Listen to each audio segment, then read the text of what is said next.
บริษัทรีเปย์ภาษาของพวกเขา มีบริการเปย์ภาษาต่างประเทศ บริการเปย์เอกสารพร้อมด้วยจ้ำการยั่งยืนจากบริษัทเปย์และจดทะเบียนศาล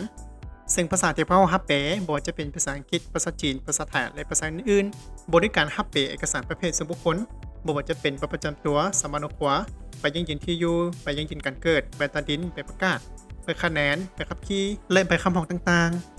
2. เป็นบริการฮับเปย์เอกสารประเภทสัญญาบ่ว่าจะเป็นสัญญาธุรกิจสัญญาเช่าสัญญาซื้อขายสัญญาการลงทุนสัญญากู้ยืมสัญญาจ้างพนักงานและสัญญาอื่น